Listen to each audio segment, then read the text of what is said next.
Okay. Good evening, ladies and gentlemen. This is Brock Beard from LastCar.info coming at you a couple hours after the conclusion of the Yellowwood 500 at Talladega, here to absolutely track what has been a momentous day, certainly in NASCAR history. I'm sure at the moment everybody else has already written plenty of articles covering exactly what transpired this afternoon as Bubba Wallace has his first Cup Series victory, the first for 23XI Racing at Bubba Wallace's home track, and at the track that last saw a McDonald's sponsored car incidentally win a Cup Series race, that being with Jimmy Spencer in July of 1994 with Junior Johnson and Associates.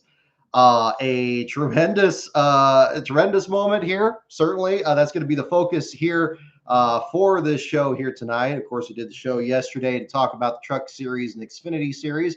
So any of you that missed that show, you can certainly catch up on that one tonight. But definitely, this is one that I kind of want to just open the floor there. Are you guys happy? I imagine you certainly are. This is a tremendous moment, and I was talking with one of you guys here over this past weekend here during the closing stages of the race, just how nervous people were during that last rain delay there coming down to the finish, not knowing exactly what was going to happen one way or the other. I remember being, as a Jerry Nadeau fan, feeling very similar to this in 2000 during the Coca-Cola 600 when a rain delay came out. Looked like it was going to shorten the Coca-Cola 600, end up getting the track dry even before the Air Titans race restarted, engine let go on Nadeau's car, and you'd have to wait a bit longer for his first victory. But no such case this time around. Bubba Wallace with his first victory, technical inspection cleared this afternoon. Bootie Barker as well with his first Cup Series victory as a crew chief just weeks after joining the 23XI team. Seems to have made all the difference. And his first victory after all those years with like Haas CNC, with Germain Racing, with these other programs that have been working their way up, and even 23XI in its own sense here, being a startup team that had certainly high expectations coming into this year and has had some great performances, especially on the super speedways. Bubba backing up his runner-up finish at Daytona this past August, just like his second place finish with Denny Hamlin back in the Daytona 500 a couple years ago with the Petties, and a wild race. Was cut short close to the finish, but again, wins any place you can take him. You know, anything like David Rudiman or Chris Buescher, drivers can find victory lane any number of ways. And as was expressed through this entire weekend, a triple header of first-time winners in each of the races is itself absolutely tremendous. So where to begin on this one?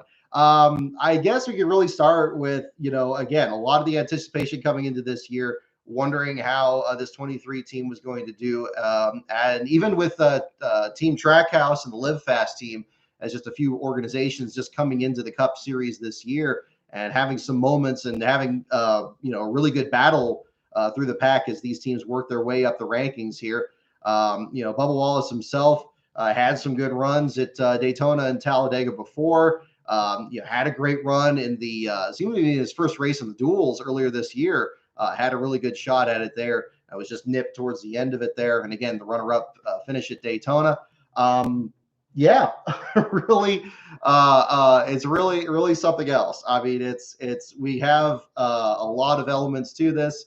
I know we're coming in kind of late here on this one, but just kind of opening the floor for you guys on this one here for sure. So again, not a win during the regular season. I know that was one big goal that they obviously had at the beginning of the year, trying to make the playoffs. But I think that it would be hard for them to be certainly disappointed with the outcome here of getting a win in their first season. And again, the other two teams, Trackhouse and the Live Fast team, still looking for theirs in different degrees of trying to get competitive there.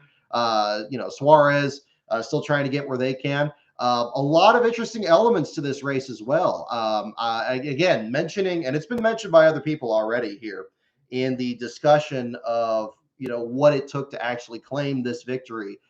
Very different from under other rain-delayed races where there was a warning several laps ahead that there was going to be a storm coming in that did actually turn out to come when it did. So you had several laps for drivers to be able to position each other. And what we had in this race, I was able to track the timing and scoring in the background a bit beforehand. I wasn't able to do the live tweets there. I was at work.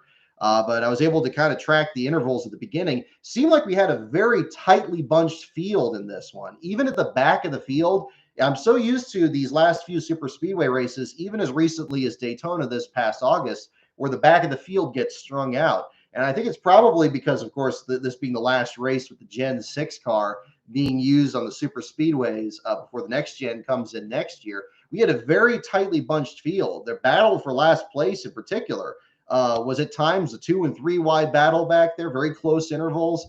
Took a very long time for just a couple of drivers to fall off the pace and end up being lapped by the rest of the field. So I think that's another feather in the 2311 team's cap here, that they have probably one of the more competitive fields that we'd seen at a super speedway in a number of years. Yes, we did have a couple accidents that happened up front, but they didn't eliminate anywhere near as many contenders as what we saw in the Xfinity and the Truck Series. We didn't have those last 40 laps or so at that point. But again, that I think makes it even more challenging in that regard.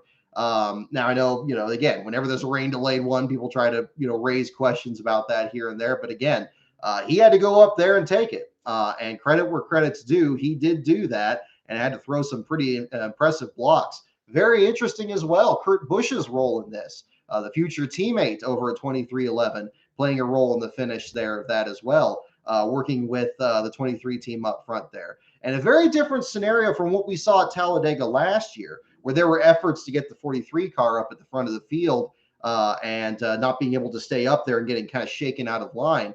This one here, it seemed like people wanted to latch right back up to him, knowing he had a fast car and trying to get back up there too. So that was good to see. And this is not to disparage Richard Petty Motorsports either. Today, Eric Jones had a fantastic run out there, working his way through the field. And a number of other surprising runs. Obviously, you got to feel for other teams back in the order. The fact that Alex Bowman and William Byron now are in a very serious situation after already kind of struggling in Las Vegas last week.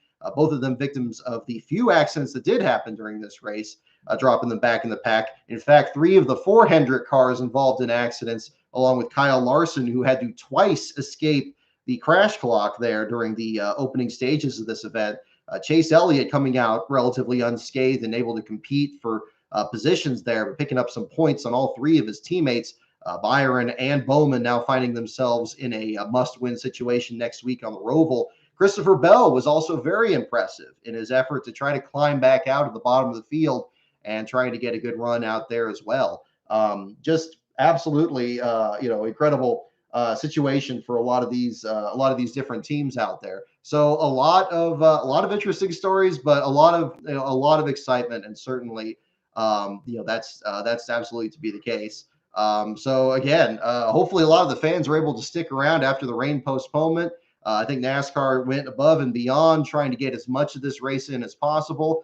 It did look like the rain stopped there for a bit. They were trying to get the track dried back off again. And who knows what would have happened at that point. It seemed like Bubba would have still been in the mix there. But Brad Keselowski and Joey Logano looked very tough in the Penske cars. You always have to beat those guys out there from one year to the next. And even though this is the last super speed race for Keselowski at Penske before he now goes over to the Roush team, of course, Ryan Blaney, not to leave him out of the Penske discussion as well. He was definitely a factor in this and still able to work his way up there too. Of course, his great runs in the Talladega races in particular. Another thing to kind of look at going forward.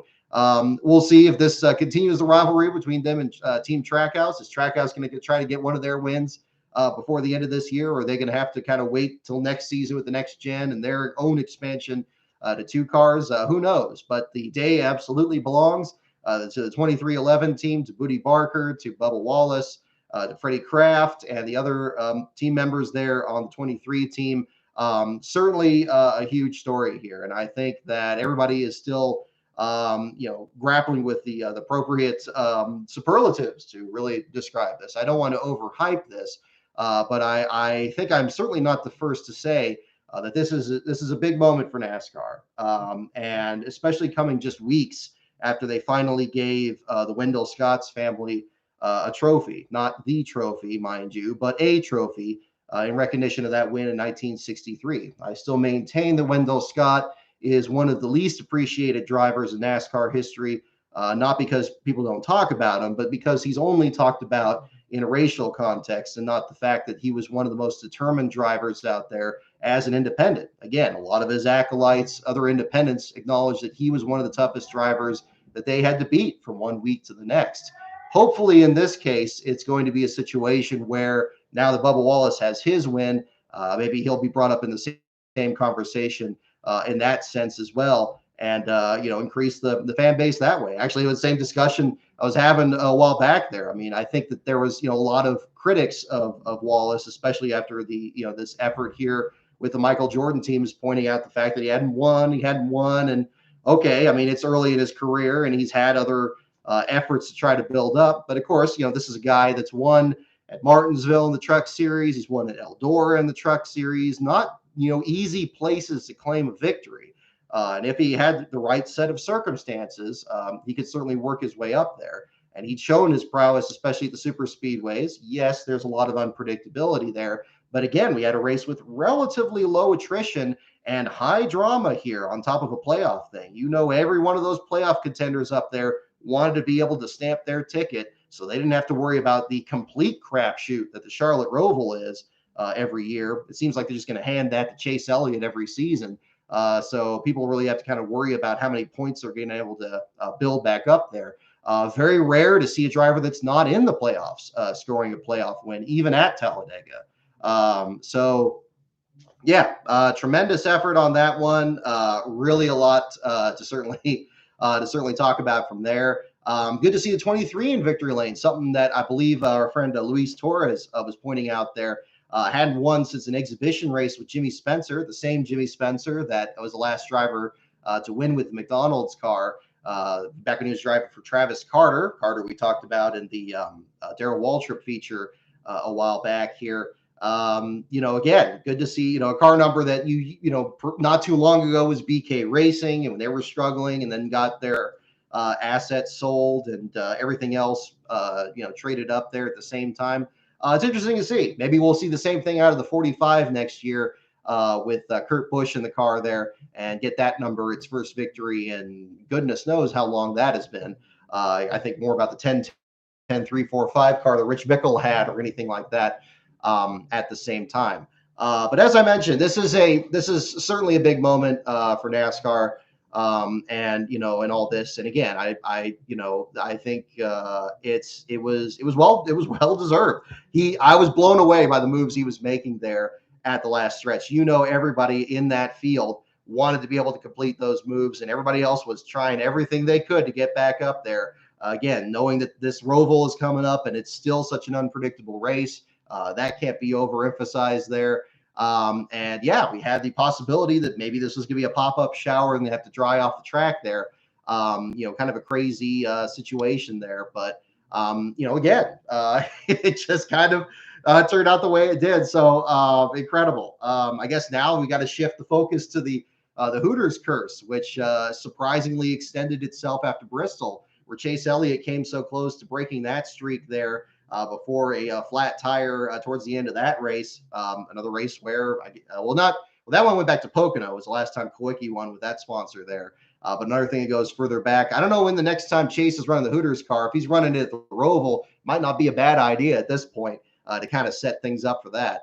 But again, this is regardless, and I know there's a lot of politics involved here, and Bubba himself has kind of put himself in the middle of that. And I don't want to go too far afield into a lot of that because I know there's a lot of, contentions on both sides there. But at the same, what's important to point out, certainly in this, is that, NASCAR has always been looking to expand its fan base. And trying to bring as many people into the sport as possible. And what's a more exciting story than perhaps the most exciting and feared track out there that already had two first-time winners this weekend. having a race team co-owned by Michael Jordan reach victory lane, and the first African-American race winner since 1963 taking a win.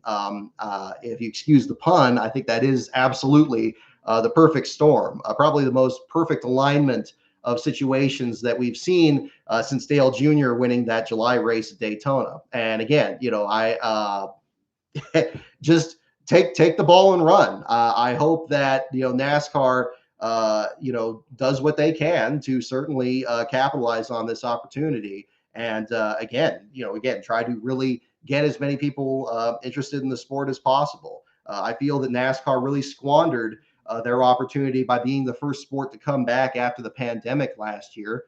And unfortunately, what happened at Talladega in June, I think, was a part of that. But that was a whole other issue, a whole other complicated set of facts and everything else there.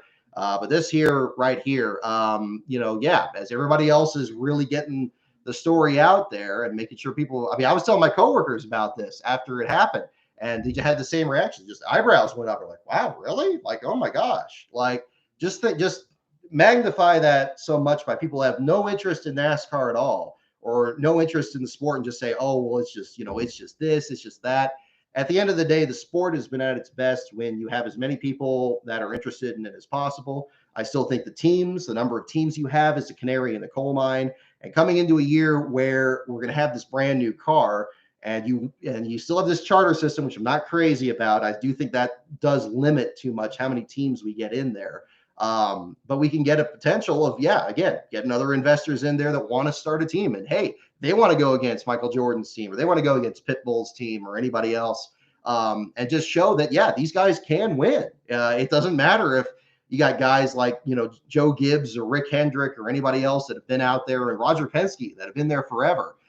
And even in a race like this, where all three of those teams were a factor in this, it's certainly good to see. It's good to see, and I think that augurs good for the sport. So anything that's good for the sport, and anything that brings other people in there, I'm all for it.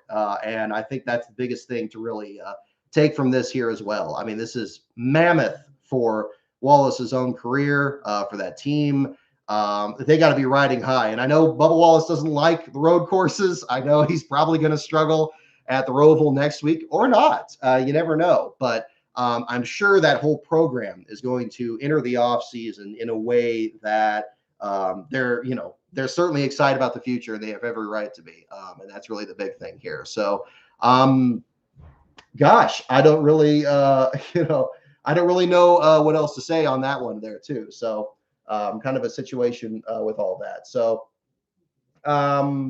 yeah, I don't know, but that whole situation there. I'm just seeing the comments here. So yeah, at the finish line. Oh yeah, I hope they stop interviewing people at the start finish line either. So yeah, so no, it's nothing like that. What is this? I don't know. Just checking here. Yeah, Matthew Presley, I'm with you on that, exactly. But yeah, again, I don't want to go too far down that road again, and I think that I will admit, it's a little difficult discussing all this, and I know there was a lot of moving parts to what transpired last June. But as I talked about, and I'll just go ahead. I hate to put you on the spot if you're in the chat, Confirmation 07, but I really enjoyed experiencing this with him here during all this. He was so excited during all this, because we were talking back at Sears Point, and I know that Bubba struggled with the road courses. And he did have some struggles there. He had a flat tire, still came through with a good run. He was absolutely on pins and needles, and we were talking about this during the race today. And then when the news came through, I'm sure if he's not in here tonight, if you're not here tonight, I'm sure he's still out there celebrating. And I think that's really the best thing. This weekend, between all three of these races, and three very different stories with these first-time winners. First of all, first-time winners are one of the best things you can ever experience in racing. I've only been present for one first. Well, let's see. Well, no, that's not true. Not just the one now. Now we were there for Christian Eckes for his Truck Series win at Vegas. I was thinking way back to 2007 with Juan Pablo Montoya winning at Sears Point, and seeing some balloons go up from another section of the stands. I was in turn 2 at that time. There was some balloons in the colors of the tricolor for the Colombian flag going up there. And that was really cool. And that was a tremendous win that he had back then there too, at a track that certainly isn't known even now as being particularly friendly to first-time winners at that point. But again, great stories, all the way across here. We have Tate Fogelman taking the victory in the Truck Series race, second-generation driver. His father, Jay Fogelman, in the series for many years, had the best run for the number 68 until the current driver in the Xfinity Series took it over this time around. Great run for him. Second win for Young's Motorsports, both of them at Talladega. You got that great shot of the number 12 in the garage area that was able to get back there with the 20 in the background. That's great. I mean, now they're a team that you suddenly have to watch every time at the super speedways, which probably wasn't what everybody was really expecting from one time to another. They've changed their driver lineup a lot. They've had some drivers work, some drivers haven't. They were a good starting point for Austin Hill before he got over to the Hattori team. It's a really great highlight of them. And then actually sharing their garage space with one of Brandon Built Motorsports efforts there. So you have that picture with the 68 Larry's Lemonade car. Brandon Brown really trying to put himself out there, getting the sponsorship that they could get, and putting that 68 car in there, trying to make the playoffs as best they could. Jeremy Clements gets a lot of the credit of being an owner driver, and very deservedly so, that has really outperformed and punched above his weight. Brandon Brown has been right there behind him through much of that effort. Missed the playoffs this time around, much like Tate Fogelman, but was still able to get a victory there in dramatic circumstances there, really having to hold off a 3-wide battle at the moment of caution there, where it wasn't even clear what was going to happen. And then, of course, now, to top it off, I mean, I didn't even think it was going to even be possible. I was trying to wonder when doing the starting grid, mentioning the McDonald's curse and that, and also thinking about guys like Ryan Preece that are really good at the super speedways. He was running pretty well in this before he had that wreck at the end. Unfortunate for him as he now faces kind of an unclear future and what his efforts are going to be. But among the many runs, and everybody was trying to climb up there, and you had about 5 or 6 laps in particular of just real exciting racing there. It just comes to a head, and you got the Bubba Wallace win there too. So a lot of positives you could certainly glean from this here, and I think a story from any of these that you can hang on to and say from there. So I'll tell you this: M. Lemon picked a perfect weekend to put that video up about Talladega history and its share of surprising winners during this entire time there. So but I think the biggest thing about all of this too is I hope that there's been a lot of rhetoric over this last year about healing and trying to kind of calm things, whatever your political side is. And again, I'm not going afield of that.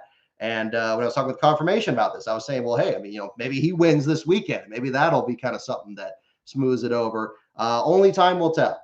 I do think that, I think a lot of Bubba Wallace's career shows just how far the sport has progressed, and how much good work has been done.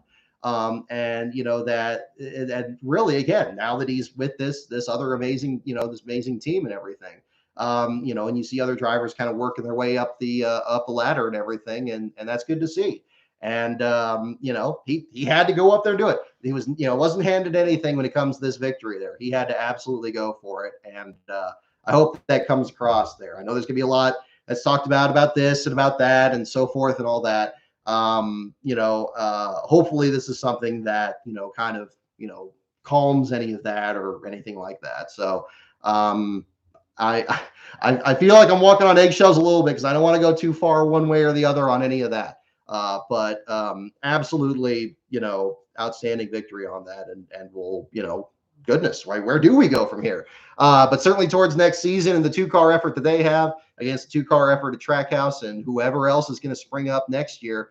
Again, I think my biggest thing is the message to NASCAR is like, yeah, you better jump on this horse and ride it. This story here. And really just, and I know they're going to. I know they're absolutely going to. I sure hope that Charlotte is going to have a much better turnout than perhaps they would have ordinarily had. And, it's going to be interesting seeing what things look like at Phoenix at the end of the year. We do our own trackside coverage coming up here in November. with this and other stories. But we have a lot more action coming up here in these next few weeks. We got a whole other race next week in the Charlotte Roval to determine who's going to make it to the round of 8. We now have several more open spots with Wallace's victory, so we have nobody else that locked themselves in with a win. We're gonna, we're gonna find out. So let's also, the lights at the track. Yeah, there's plenty to talk about that too. So yeah, let's see. I hope the title isn't too cheeky. I just think it was brought up on Twitter that, yeah, we should, I mean, everybody that was involved in this, deserves their share of the celebration. Of course, Bubba Wallace is going to be kind of center stage. The driver always is. And with the circumstances of this, it's only going to be even more so. But yeah, you can't forget about Bootie Barker. You can't forget about, Michael Jordan. I mean, forgetting about Michael Jordan seems like an outrageous statement in and of itself. But Denny Hamlin, everybody else that had a hand in this. And of course, Hamlin comes out the other side of this, still the point leader, ostensibly because of his Las Vegas win. It's going to be quite the party, I'm sure. And did I mention, Wallace's home track too. So you got that element on top of it too. This is actually my first time looking at the race results here since the race finished here. Some of the stories coming through here were absolutely outstanding as well. Anthony Alfredo, Tony Sauce, great run for him. His first top 10 finish after what has been a really awful season for him in the second Front Row Motorsports car. And it stinks that he's been struggling as much as he had. Front Row really trying to, do whatever they can with the 34 car. Of course, McDowell winning the Daytona 500 this year is huge. 38 team just playing catch up. We'd seen some good runs with that team with John Hunter Nemechek last year, but he, of course, struggled so much that he ended up going back to the Truck Series. Who knows what the plans are going to be for Alfredo going forward, but a 10th place finish. And as Luis Torres, I believe, pointed out as well, with the famous Georgia Peanuts, the Boiled Peanut sponsorship from Harris Devane back in the ARCA series, also known as a driver that beat Andy Hillenberg in that episode of Rise of the Field Fillers in Atlanta. 10th place finish. Great job. As I mentioned, Eric Jones, another non-playoff driver in there. Again, Bubba's former ride in the number 43, was pushing some drivers to the lead, had some great runs there. Looked like he was going to get potentially a top 5. Ends up settling for a 9th place finish here. Chris Buescher, also a good driver competing through the field there. Had a bump there with Ryan Preece. Preece ends up knocked out of the race. But Buescher, once again, usually you see him do better at Daytona than Talladega. But this time around, the 17 team looking good after starting 24th on the grid. But Brad Keselowski, Joey Logano, Kurt Busch, and Christopher Bell. Again, Bell, great points day for him, certainly, when the caution comes out there. Definitely helps him quite a bit in the standings. Seemed to have one of the best cars. I'm surprised he only led 12 laps, but just showed how competitive the battle for the lead was. I guess that was still the second most laps led to Keselowski's 13. Great showing by Bell and really all of the Penske effort, which I guess isn't too much of a surprise. But it was interesting when Truex pointed out during the race how difficult it was for the Toyotas to get any drafting help that was helping them out at the same time. So crazy deal there. Quinn Houff in the 19th spot. Great run for Starcom Racing. Still waiting for any more news as to what their plans are going to be beyond this season. It was speculated, perhaps, and again, I don't know any information on this, that they had taken extra effort here to put just the best dynamite super speedway car out there. And I don't think that's a stretch because, again, the way this field stayed together in that opening run before the competition caution, I think really showed how competitive this field was.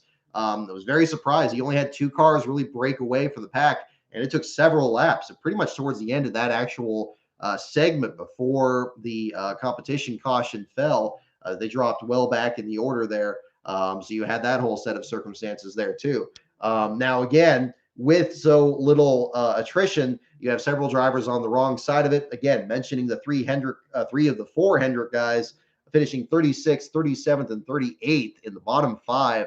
William Byron with the wreck with Matt DiBenedetto after the Ryan Preece incident, I believe, there coming out of turn 2 or into turn 3, rather. You had Kyle Larson with, again, that frustrating situation there after the Justin Allgaier wreck into the tri-oval that was actually started by Byron there after Byron made a bump to Allgaier's car at the wrong time. setting that situation in place. Alex Bowman with a very hard hit, very reminiscent of the wreck he had at the Daytona 500 earlier this year. Ends up even further back in the 38th spot. Tyler Reddick with damage in one of those wrecks finishes 39th. And Justin Allgaier in his first Cup start at Talladega in, I believe, 6 years. And his not his first Cup start in 6 years. He's had some other runs for these teams in the meantime. And even his relief role for Jimmy Johnson in Indianapolis last year, which unfortunately also resulted in an accident. Allgaier ends up your last place finisher now with post-race inspection completed there earlier this afternoon. So your feature this week is going to be on the number 77 team, the Spire Motorsports effort, and this apparent one-off with the Brandt Agriculture ride there. Hopefully Allgaier gets some kind of a turnaround because he's been really good in the Xfinity Series, was a factor in the Saturday race there with Brandon Brown, but unfortunately still ends up back in the order in the Sunday race here. We'll see what things turn out here. I think a big part of that is going to be contingent on if JR Motorsports is able to get into the Cup Series and get at least one charter. Who knows what's going to be up on the resale market and everything. Sounds like a lot of moving parts are still kind of finding a place to land here in the meantime. Not exactly sure how that's going to shake out, but we're going to find out not too much longer, really, I suppose. Cole Custer, 13th place finish. He has had a disastrous season, much like Anthony Alfredo, and it was really kind of catching me off guard, like how much he was struggling. I know Briscoe has had kind of a difficulty, but of course it's been his rookie season. Custer now in his second season here. You think back to the accident he had at Coda, the accident he had at Pocono, so many other incidents that he's had along the way there and dropping him back in the order. The very hard hit he had at Darlington on the Mother's Day weekend. It seems like he's been on the hook more than anybody else, even though, I guess really now at this point, I haven't recalculated the points, but I think it's still Almirola, Stenhouse, and Kurt Busch at the top of the leaderboard in the Cup Series last car standings, with Allgaier getting back into the circuit here. So that battle still remains close, whereas the Xfinity and the Truck Series now have a breakaway leader, at least by one finish in that regard, as those seasons wrap up. So the Cup Series, top series here still remains tight in our last car battles. Have to feel for Matt DiBenedetto after being so good in at least the last two Talladega races, or arguably, I guess, the last three. In this particular case here, gets in that wreck there with Byron and gets knocked out of the race. He seemed much less crestfallen than I expected there in his post-race interview, but it's got to be frustrating for him. I think that's probably one of the last real good shots he had at trying to get the Wood brothers their 100th victory. And I know he's put a lot of pressure on himself. I know his fan base is dedicated as much as anybody else out there. We'll see what happens down the stretch here. The Roval, who knows what's going to happen? You can have some craziness there. Martinsville is, of course, the Wood brothers' home track there, being from originally from Stewart, Virginia. Of course, now they're part of the whole garage effort there at the Penske Racing effort. But then you have that too. Ricky Stenhouse Jr., much like the night race at Daytona, had a great run going, actually running much better, leading a number of laps. Still ends up cycled back to the 16th spot there. I mentioned Michael McDowell a little bit earlier. In the context of this one, he had, I don't know what the issue was. Maybe you guys know there from this. 34 car was well back in the rankings, I think after the competition caution at the beginning. I don't know if he just got some damage or a flat tire or what, but he climbed back through the field and got a 17th place finish, actually finishing ahead of Chase Elliott. Chase still not having the greatest of days there, the number 9 car. Also interesting to find out about Justin Haley in the number 16 car. The broadcast reported that this was actually a former Beard Motorsports car. I can't imagine it was the one that Brendan Gaughan flipped at the end of the back straightaway. Although if it was, it would be interesting to find out the story of how they were able to repiece that thing together. But again, they had another great piece out there. Saw him actually kind of work out some strategy with Corey LaJoie to get up to the front at one point. Finishes further back in the 20th spot there, still ahead of a few other competitors. Landon Castle started last on the grid, finishes in 24th. Joey Gase, his first Cup race since his hard crash at Vegas, finishes in the 25th spot to follow up his 15th in the Xfinity Series race. Eric Almirola back in the order. Cody Ware up to 28th. He had his 50th Cup start today, returning to the site of his best finish, which was in a Cup Series race here last year. Even though he wrecked on the last lap, still had a good finish in that section there. Ryan Preece back in the order. Ross Chastain got some damage. James Davison was your last place runner for a lot of the opening laps. Ends up finishing, looks like one lap down in the 34th spot, a last-minute deal, according to Carl Long. David Starr was originally slated to make his first Cup start at Talladega, but however, that fell through with the sponsorship issue. Davison comes in there and is able to join his Rick Ware Racing teammates there, driving the Ford that was a former Toyota. Big thanks to our buddy Sebastian LaForge for providing more context on the chassis there, as always. 66 car finishing the 34th spot there in the lineup. Covered most, I should have covered most of the lineup right here already. Except for Chase Briscoe, as pointed out by him. I was amazed he did as well as he did. When I was just watching on my phone over lunch there. So watching the 14 car get some damage, seemed to be dropped well back in the pack. Not expecting much out of him, especially again with low attrition. Low attrition for Talladega. I mean, even with like 6 people out, that's still on the lower side there. Still getting out there and getting a 14th place finish. Ironically, one of his best runs this season outside of, I believe, Road America and I think Coda, if I remember correctly. He's actually done decent on the road courses. He had some good runs this season. Another step towards wherever he stands in the Rookie of the Year standings. Alfredo fishing ahead of him, getting some points up there, but it looks like he's still in good shape on that front there too. Let's see. Busher got the win in the first stage, so that was good. Gosh, what else? Quinn Houff actually came back from a tail end penalty to get that good run there, so good on him on that.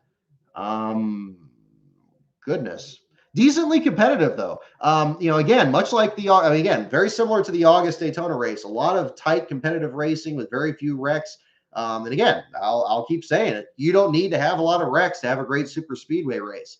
Yes, it's part of it. And yes, we're all waiting for it. And we all think it's going to happen at one point or another. But there's still a lot to say when you get some good clean racing and people kind of working their way up the field there. So, yeah, goodness.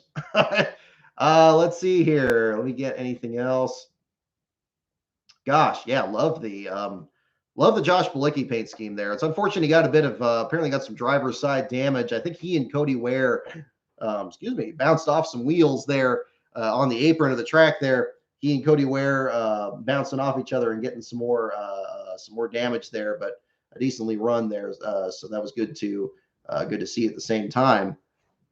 All right. Yeah, Beard Motorsports, do you have your own team now? No, absolutely not. No, absolutely no relation. I assure you to the 62/75 team there also. Yeah, only 3 races in for Bootie Barker. Yeah, my goodness. So there you go. All righty. So, yeah, there you go. Yeah, tough run for DiBenedetto, tough other efforts here at the same time for other competitors there. So let's see. So we'll go ahead and do some trivia here in the meantime. I know we got some requests for doing some more of that after our show yesterday. So if you guys are still in there, we'll go ahead and do some questions here at the same time. Anything I missed else from today or any other thoughts you want me to talk about or anything like that, definitely let me know in the chat here. Yeah, Bubba Wallace, your winner, 2311, has one up on Pitbull and Trackhouse, and the Live Fast effort there with BJ McLeod and Matt Tift, the first of those 3 teams to score their first victory this year. The McDonald's Curse ending back from 1994, and the number 23 back to victory lane for several years in the points playing race here for that same team too. So a lot of people going home happy in that sense, and a lot that we have to look forward to from here. And gosh, I guess we just find out from there. So in the meantime here, we'll see which trivia questions you guys would like here. Let me move this open to the right window here. Cole Custer did okay. Yeah, I think that's about as much as you could sum up on that. So that would be the one too. All righty. So again, here we go. So the categories again, we'll start with the 1990s deal here with a bit of a throwback here. The categories are NASCAR, pits, teams, tracks, drivers, and the wild card. Those are your categories.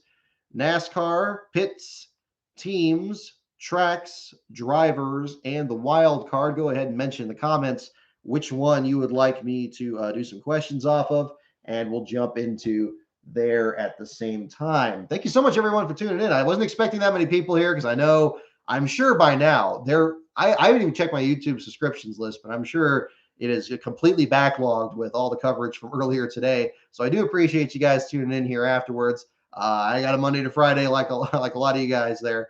So definitely couldn't do this from work. That was definitely not an option. So we're going to do that. So coming back here to talk about that, I got my code red all set up here, and we'll do some trivia to round out the show for this evening. Sure, got a trivet here too. All right. Seeing quite a few for teams. Maybe that's a good one to do there. 43 was doing great. NASCAR trying to avoid compete with the SRX. Yeah, probably that guy. Probably an RCR car. Is that it? There we go.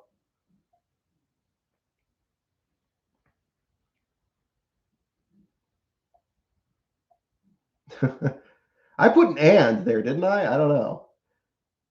The 52 had no Ford logos on it, Jacob. I didn't notice that. Let me. I think you did post that tweet. Oh yeah, I didn't. Oh, well, actually, I think that actually looks better. I mean, I don't know how much manufacturer support Rick Ware Racing gets to begin with, but yeah, kudos for pointing that out. I didn't notice that. That's one tricky thing. That's one thing I can't wait until we get practice and qualifying back, so you actually see the paint schemes earlier and talk to the drivers earlier, and they're not already in the mode of getting ready to race. Because on a traditional weekend, it's so hard to get a lot of interviews on race day. I usually just kind of write that off, unless it's somebody that fell out of the race. That's kind of my focus on my side, of course. But yeah, let's see. Can I get the right button here? Can I get a copy? Here we go. I'm gonna copy this picture, Jacob. Thank you for sending this picture. But yeah, you can see no. There we go. Yeah, no Ford logo there on the 52. So kind of interesting to see.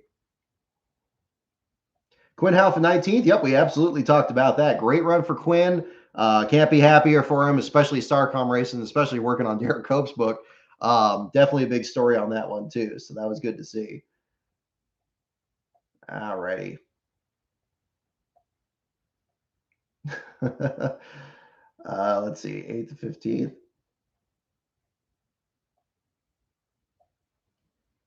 Yeah. I think NASCAR is going to stop interviewing people. I think I started reading this earlier. Corey, thank you for your question on that too. NASCAR is going to stop interviewing drivers at the start-finish line. I hope so. I was anticipating that actually at Vegas, because wasn't it Vegas earlier this year where he had that big whole kerfluffle where NASCAR reported over the radio? It's like, we're going to do the interview. I think it was Nashville, actually. They said they were going to do the interview in Victory Lane and not on the front stretch. And they only did it for the truck race, and they never explained why. I don't know why that was or anything. I was hoping we get that at Vegas. We didn't. But, who knows how that all plays out. Hopefully we get back to that. Obviously, when a rain delay happens, they have a designated spot in the garage area to do it. They certainly did that in this case, and I think that helped there. So that was pretty cool, too. Breezy P, yeah. I think the playoff rules are a little bit different than that for sure. So we got that too. All righty.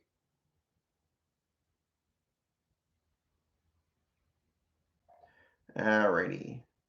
Let's see. Yeah, Colchester, we got that. I think we got a good amount for. Is it for teams? Teams looks pretty good right now. I see at least 4 with that, or 5. 6. Oh yeah, it looks like probably going to be teams on that category there. Wish you would have put a Pontiac logo on it. That would have been cool. I don't know. I mean, who, it's like the Hydrox story, like who owns the copyright when the business isn't using it anymore? I guess nobody's paid the whatever the cost is for that. So you got all that too. Nashville with Priest. Yes, thank you, Zachary. That was exactly it. Beast of Metal, thank you for the super chat here too. I can't find any evidence of car number 23 having won a cup race since 1950s. If true, that's one hell of a winless streak that just ended today. Yeah, I think you're right, because I think Luis pointed that Luis was working overtime today on the statistics. I appreciate him picking up the stats there when I couldn't. I was not at liberty to do so earlier today. But yeah, I believe he posted the message. It should be on my retweets here. Where is it? Yes. According to this, at the LTF files, good follow, good photography as well. So if you're looking for both, definitely check him out. Similar to McDonald's, the number 23 hasn't won a points paid cup race in ages. Go back to 1954 with Al Keller. Beforehand, Frank Mundy won twice in the 23 back in 1951. So how old is that? Al Keller is the same driver that won the Linden Airfield race, NASCAR's first ever road course race on the airfield in Linden, New Jersey, driving a Jaguar. He was not driving the number 23. He was driving the number 4, but drove the 23 and other manufacturers there that season. He's your most recent winner of the 23 in a points-paying cup race before today. And before that, Frank Mundy, who was actually one of the people that was actually part of the original founding of NASCAR, close friend of Bill France Sr., was there for the meeting. I think we talked about him before on this show. He was driving a Studebaker in 1951. In fact, if you remember to our Darlington show, he was driving that Studebaker at the pole of NASCAR's largest field in the 1951 Southern 500, leading an 82-car field. And guess what? He finished last in that race after mechanical issues in the opening laps, meaning he dropped to the back of the field of the largest Cup Series field in history. So an unfortunate statistic on that one. But at the same time, getting wins in that same Studebaker back in the 1951 season there too. So, again, it was hard to figure out where to start on this show because we ended up having a lot more history than anybody else. You got to say it's. I mean, I was about to say the first time you had like a team owned by a celebrity winning a race, or at least co-owned by. But of course, you got Rick Hendrick was going to be All-Star Racing with other investors there, and of course, Joe Gibbs Racing has taken up all that since then too. But I was thinking more about like Hall of Fame racing or Elliott Marino Motorsports and these other programs that just never quite hit the right stride there, or and all that. But yeah, definitely a lot to certainly talk about there at the same time. Oh, Death Killer, you watched my you watched my terrible broadcast video. I think those are terrible videos. I'm glad you enjoyed it though, but those are those are bad. That's what happens when I drink a little too much of this. That's kind of an issue there. But we got all that too. All righty. But yes, okay. So we'll do. I think we had teams as the top category, so we'll go ahead and jump into that and do some trivia questions here. So we'll do that at the same time here. All righty. Okay. First question on the teams category. What team did Parnelli Jones, Dan Gurney, AJ Foyt, and Bobby Rahal all drive for? An open wheel question. Really throw a curve on you here. What team did Parnelli Jones, Dan Gurney, AJ Foyt, and Bobby Rahal all drive for? That is our first question for this evening.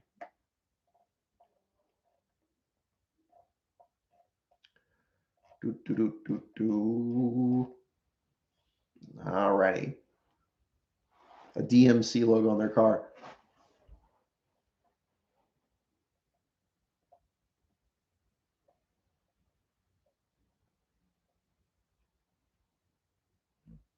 All righty.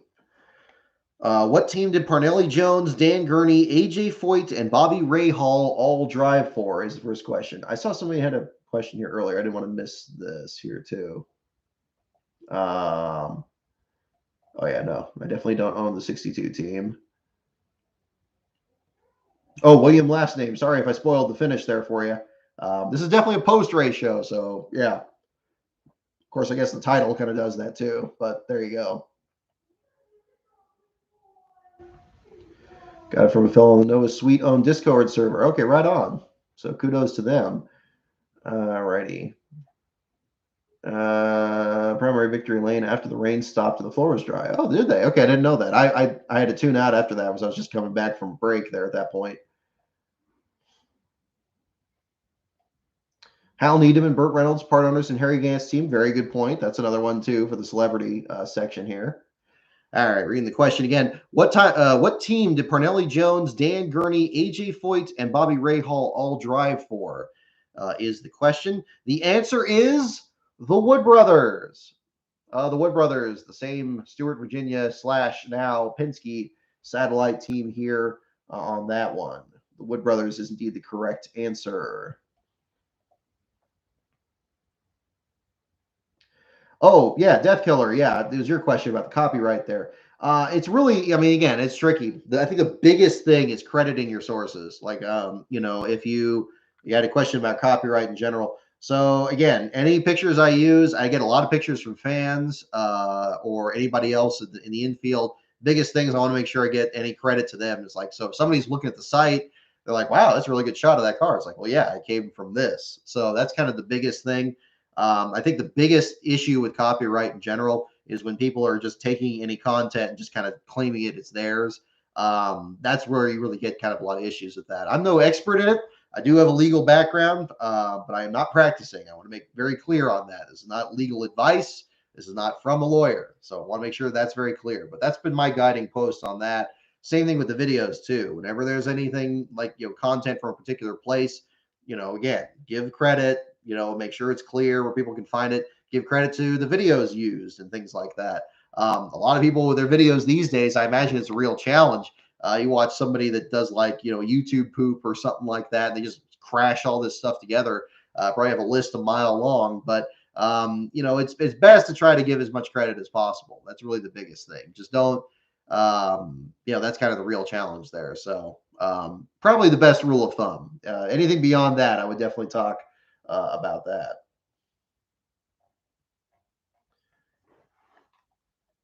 All righty. So yes, the answer indeed on here is the Wood Brothers for that team. Let's get the next question up here for the teams category.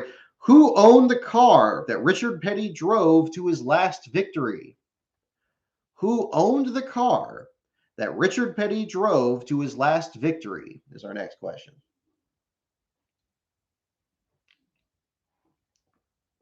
Yeah, make an image credit page. Yeah, that's a good rule on that. If you can't put it like in the corner or something, just kind of a list of it. I find the caption of the video is a good place to put it if it's a video. Now, obviously, there's a character limit there, so that's a little tricky.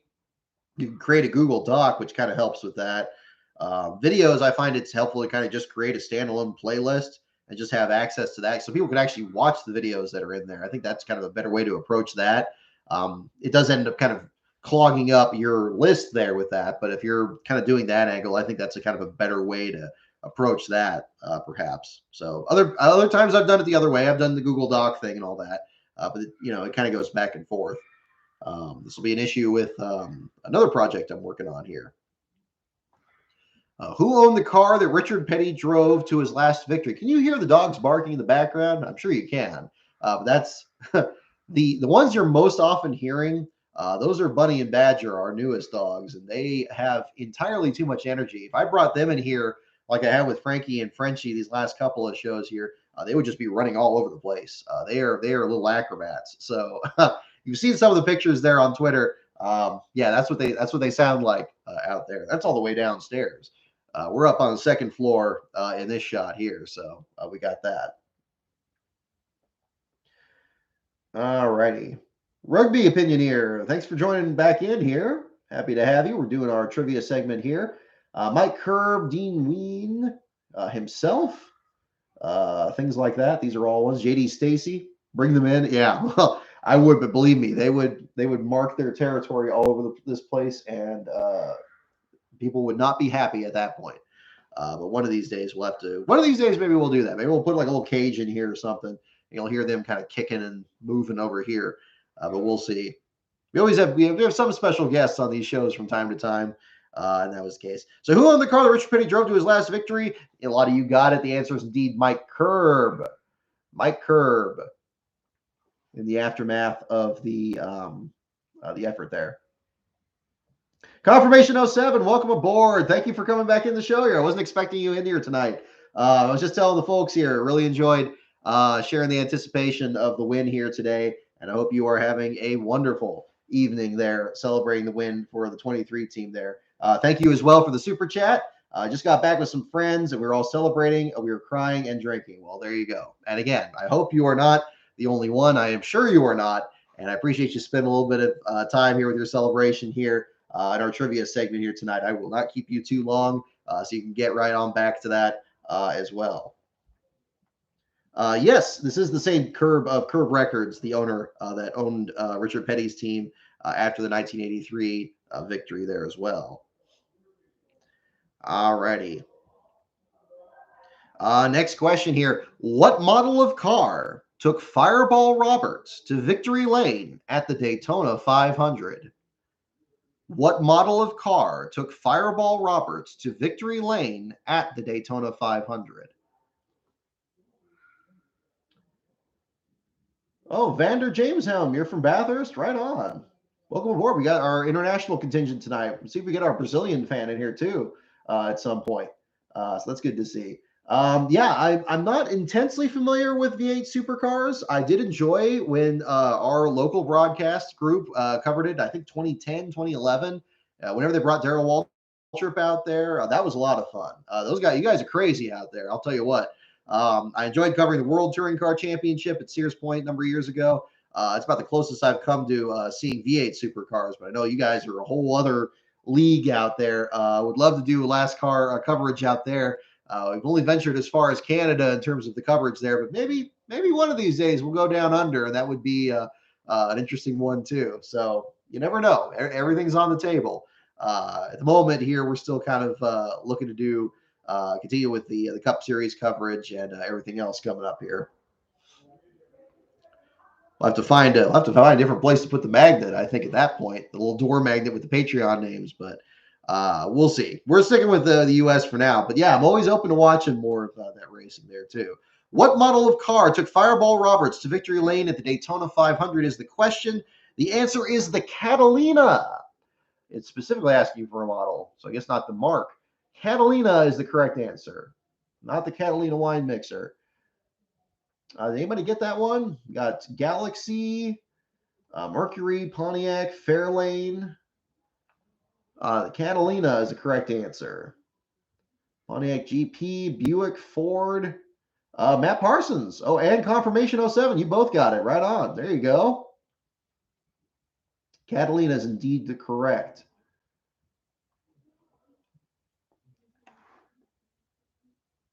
All righty.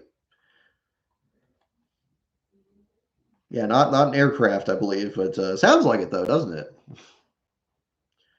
All righty.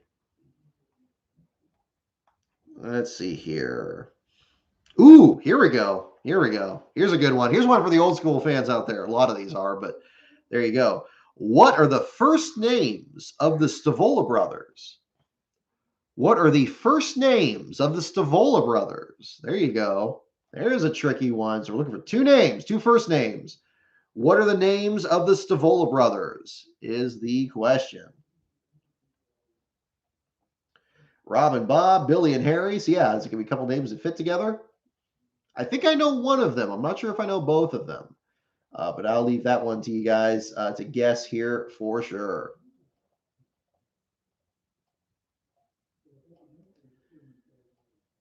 Bubba was shot out of a canyon today. There you go. I think Anthony Alfredo was too with the peanut sponsorship that he had there. But thank you, Flanders.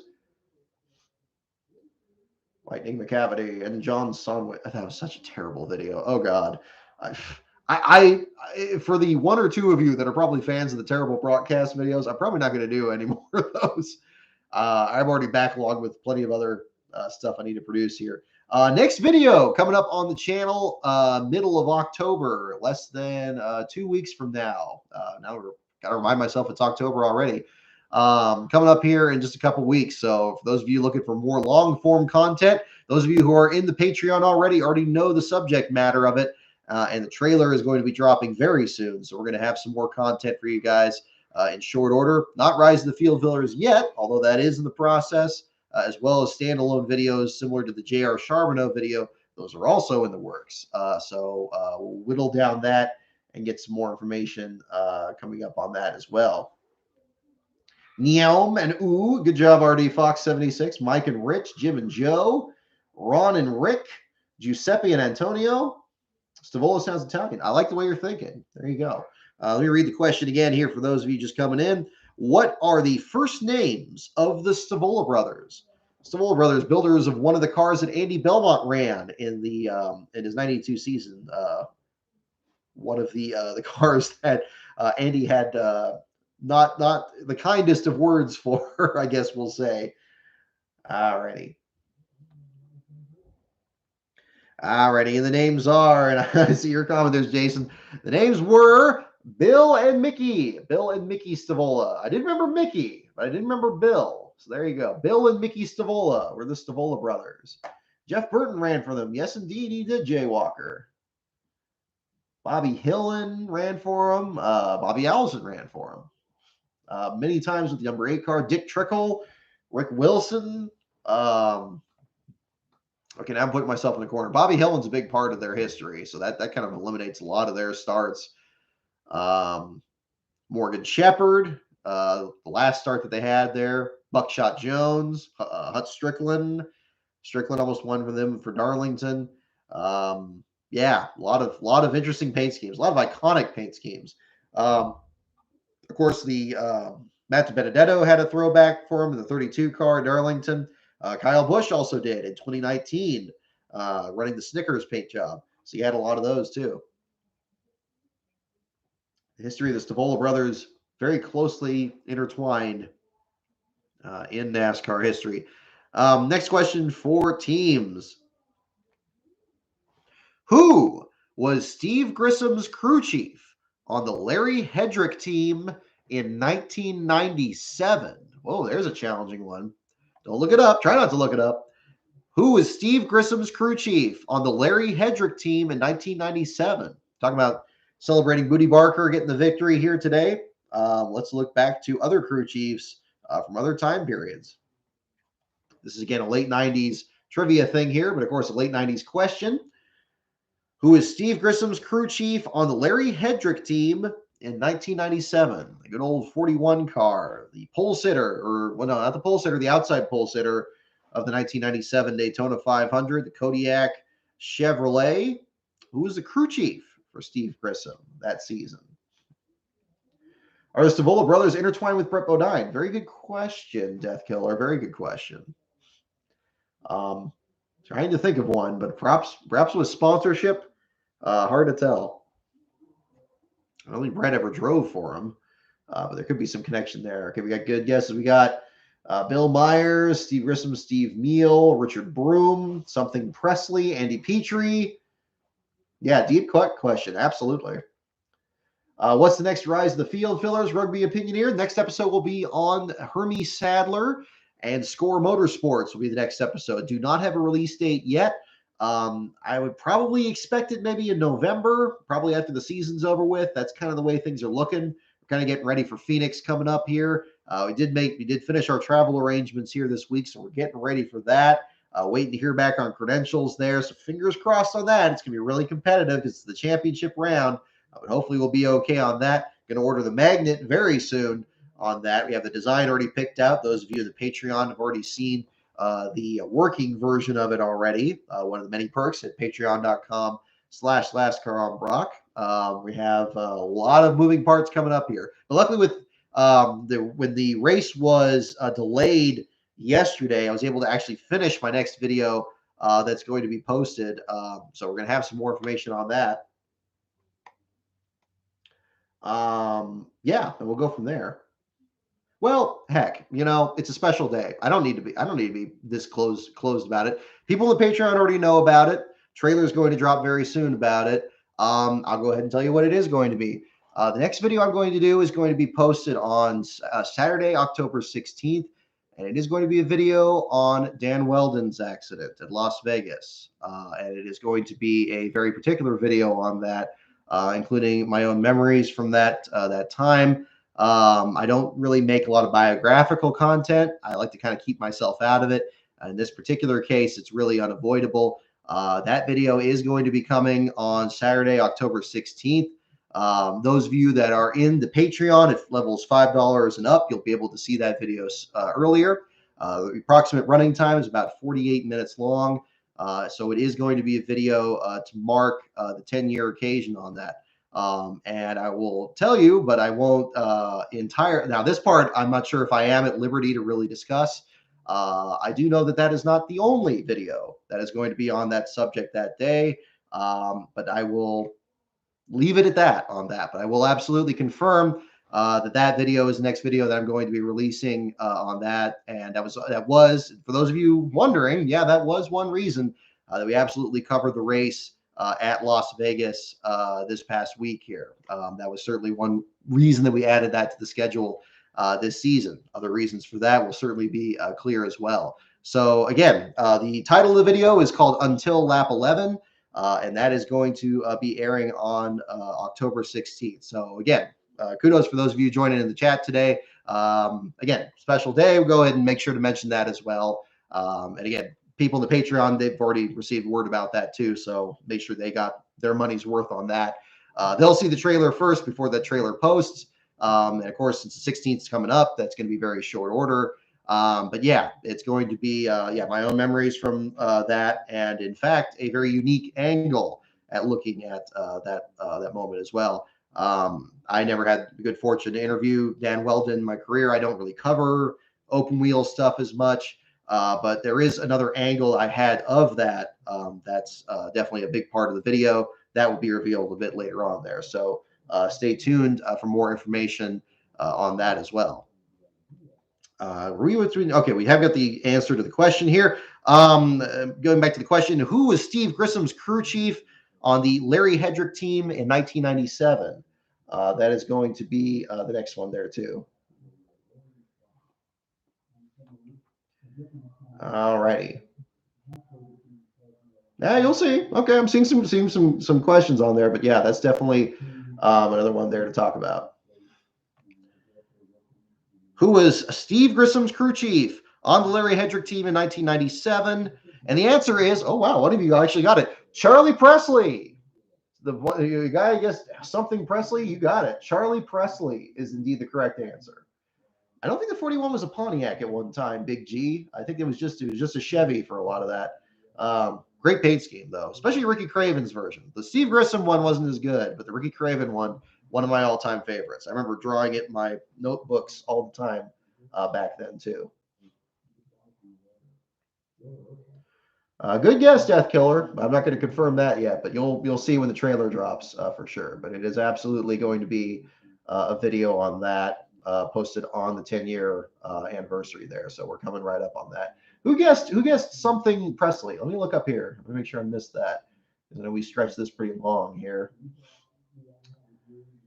Felipe Lopez, Bill Myers, Matt Parsons. There you go. Yeah, you guessed something Presley. Good, you right on it. Hey, that's close enough for me. I don't think anybody else got that though, unless somebody did there. All righty. Yeah, Robert Presley's brother is actually related. Okay, that'd be interesting. Yeah, Bootie Barker's first win too. That was, at least that's the reports I heard. Absolutely huge. I think NASCAR Man posted something about that this afternoon. I didn't realize that. I knew he just moved over to the team, and I remember all those times with like the Haas CNC effort, and obviously that program struggled a lot before Stewart took over the portion of it there. But there's that. Oh, okay. Here we go. Here's another question. I saw there was requests for track questions. This one kind of fits into that. What owner operates the Milwaukee Mile? That's our next question here. This is, again, the late 90s. So as of back then, say 97, 98, 99, that range there. What owner operates the Milwaukee Mile is the next question here.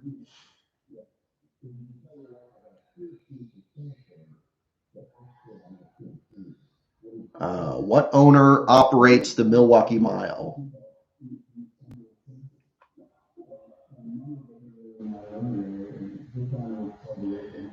Yeah, seeing Dan win at Indy is one of my best racing memories. Yeah, 2011 for sure. That Indy 500, that was probably a big turning point in like following IndyCar, because I never really followed it that closely. This is something I'll talk about in the video too. And again, I don't want to make it it's I mean, obviously with the subject matter, it's not about me, but it's certainly my memories of it there.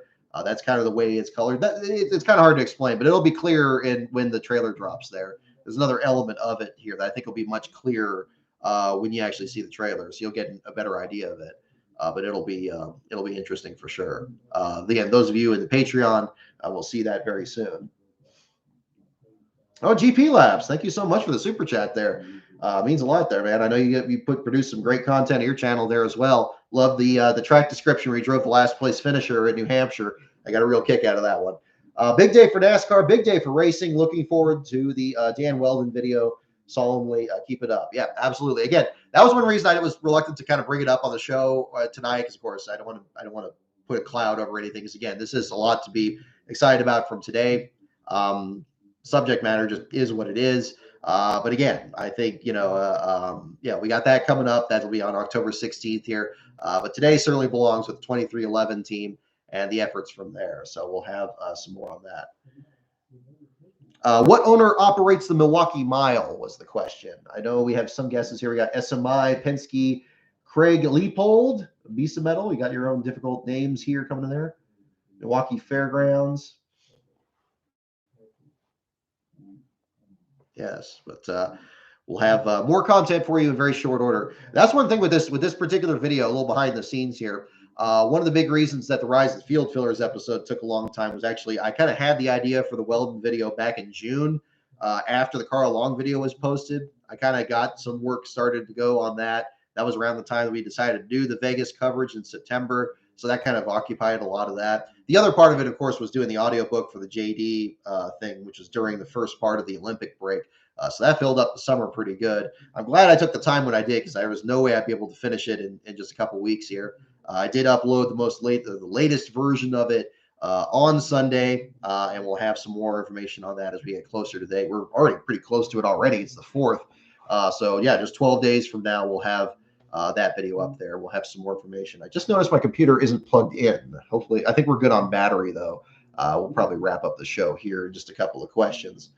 Again, the question is, what owner operates the Milwaukee Mile is our question.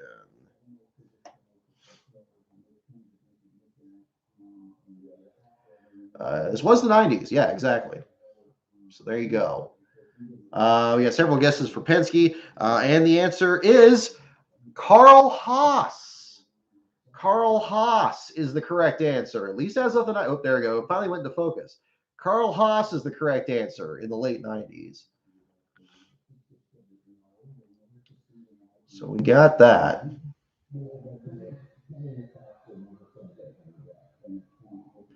Yeah, I'm not going to drop the trailer today for the Weldon thing. I don't want to Bigfoot what's going on with the Bubba Wallace thing here. But just for you guys here in the chat, people in the Patreon already know about it, so they got the heads up. So you guys here too.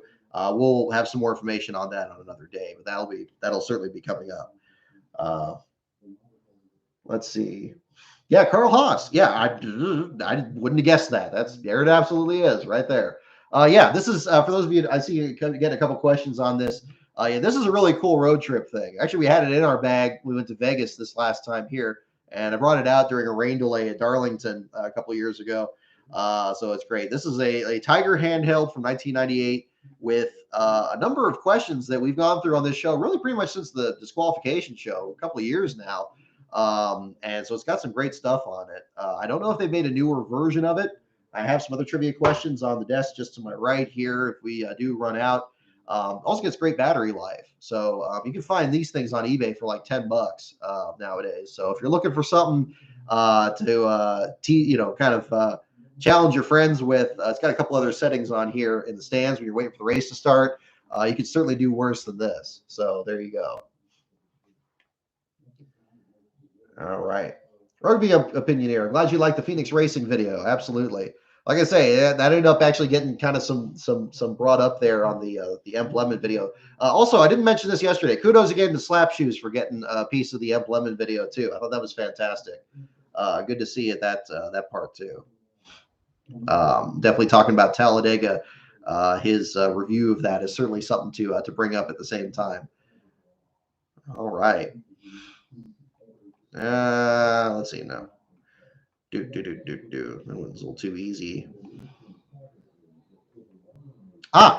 Here we go. Next question here. We'll just do a couple more here for the show here tonight, and then we'll wrap up here for the evening.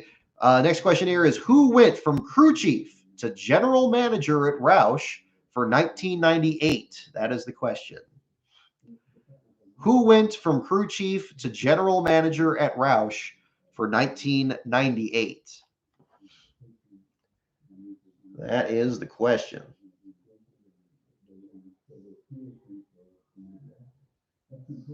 There's a big name from the card era, absolutely.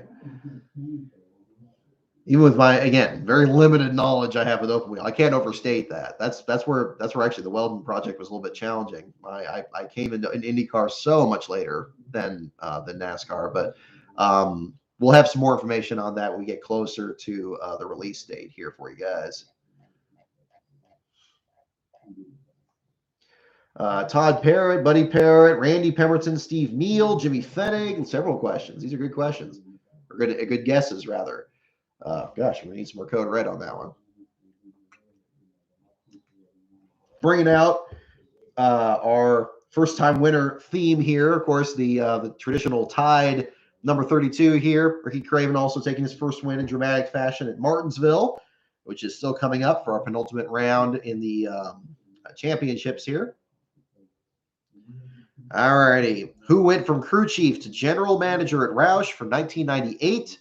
We got several good guesses. The answer is indeed Buddy Parrott. Buddy Parrott, the former crew chief of Derek Cope when he won the 1990 Daytona 500. Went on to work with multiple teams as he had before that as well. Buddy Parrott is the correct answer. Glenn 7000, I think you were the first one on that. Oh, yeah, Beast of Metal. Yeah, you got it. Only a couple of you got it. Oh, that's challenging there. There you go. Ricky Craven from your home state, GP Laps. There you go. Right on. We always support the main man here in this house. I got a Kodiak. We'll talk about that Kodiak 41 scheme. I have a hat somewhere that I got back in 1995. I'll have to wear that on one of these shows or something. Maybe we'll do that for Martinsville. I'll try to keep that in mind.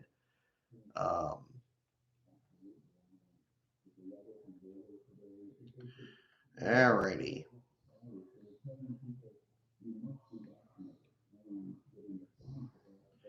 All righty. Here we go.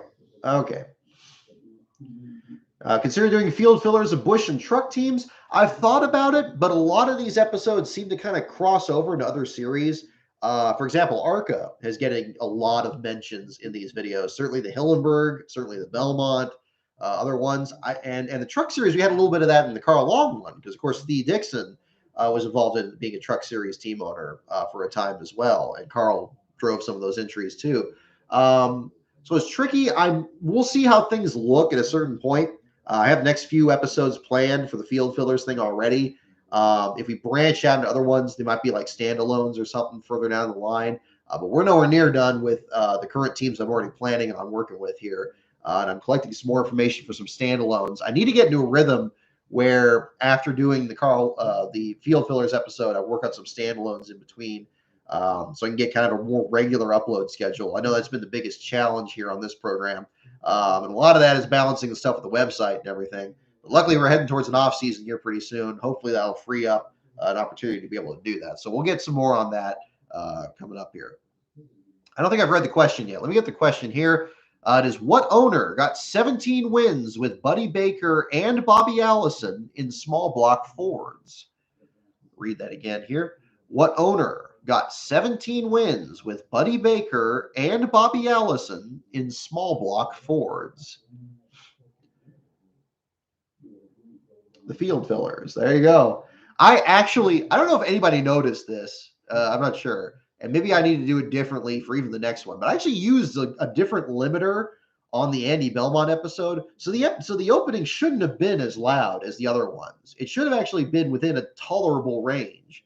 I'm not sure if that came across, but I did work that. I used the exact same limiter range that I used on the audiobook because I had to use that for it to upload properly onto Amazon.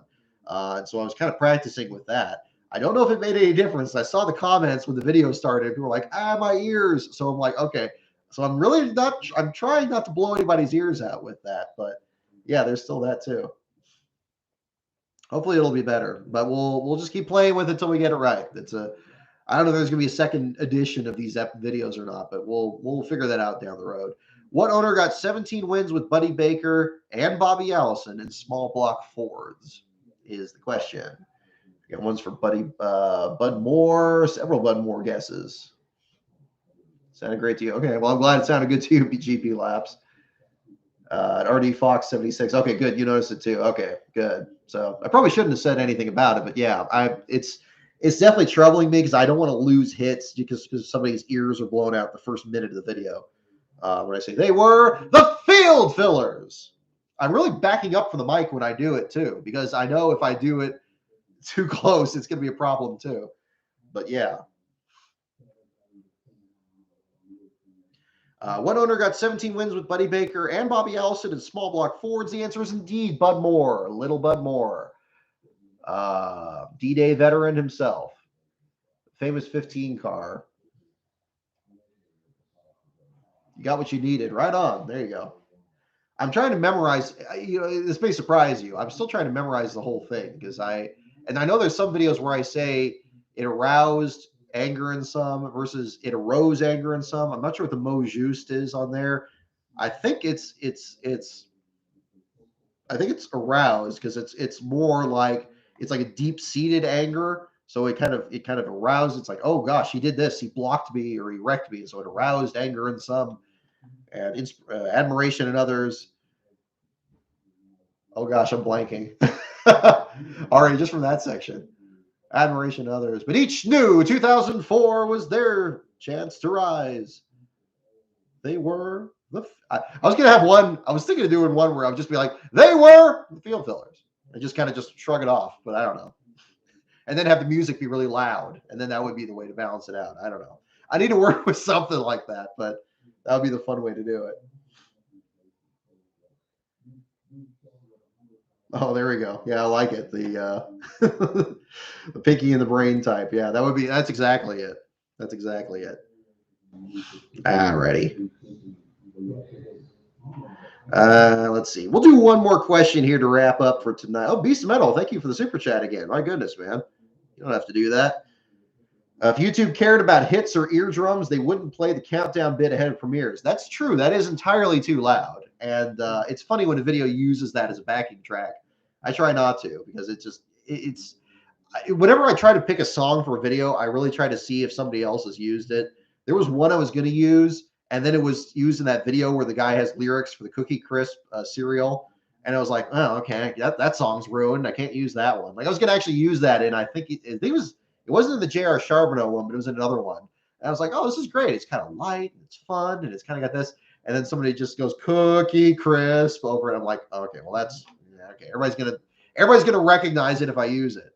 So I'm glad. Like when I did 3 Before February, that Glory Be song just came out when I did the video. So I'm glad I kind of staked a claim on that one to get that in there. And I'm still pleased when a lot of people actually post comments about the video in there. I'm floored by how many people have seen that. So that's pretty cool. But yeah, I almost did that. I almost did that for one of these. So I think other people have used the field fillers one, but I used just a portion of it. So that makes that kind of work a little bit okay. It just fits that opening so well. I really like that part. But that's fun to do. Shouldn't have said anything. So if you do it, well, again, yeah. Am I going to do it, or am I not going to do it, or am I going to do something different? Find out. You never know. That's. Am I telling you everything I'm thinking of? Not sure about that.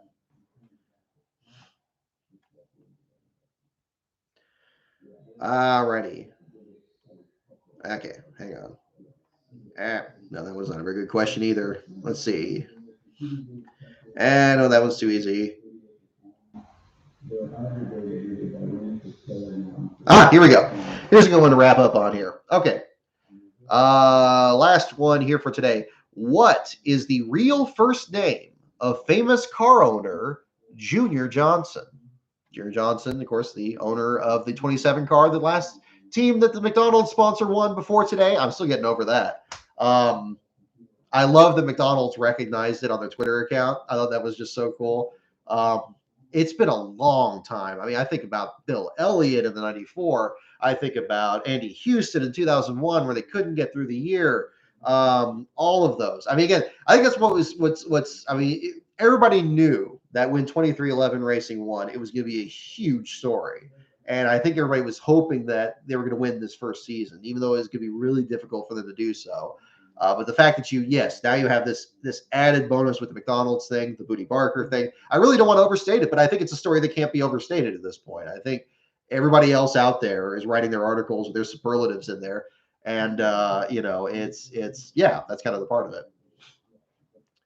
What was rather the real first name of famous car owner Junior Johnson? We got guesses for Robert, and Bill, and Lloyd, and Bradford.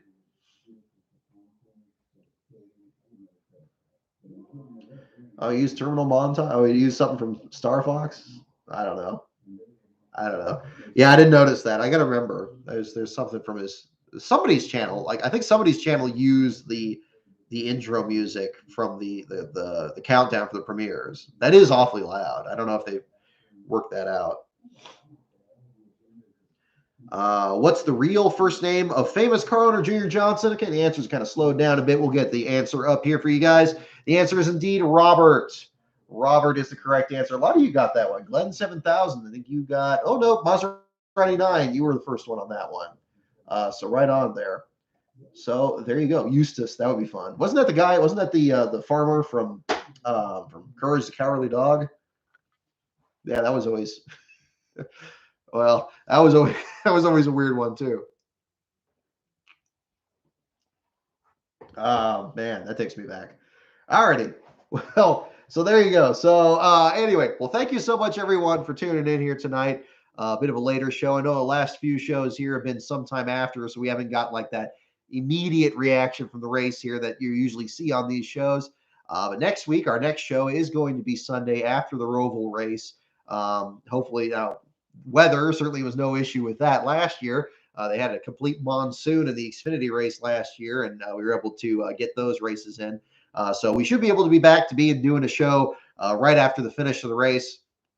And we'll pick up from there. So again, congratulations to Bubba Wallace, 23XI Racing, Denny Hamlin, Bootie Barker, and everybody else on the program there for a tremendous win today. The article on Justin Allgaier's last place finish will be coming later tonight. For those of you who missed the news, my next video is going to be on Dan Weldon and his final race, which will be posted on October 16th, which will be the 10-year mark since the tragic 2011 Izod IndyCar World Championship. Trailer will be dropping in the Patreon first and then posted later on. We'll have more updates then as we get closer in just the next few days here. So in the meantime, have a safe week, everyone. We'll see you back here after the Roval, and heck, we'll just find out what happens next. The season is continuing to be very interesting on all fronts, and we will find out. So take care, everyone. Have a good night, folks.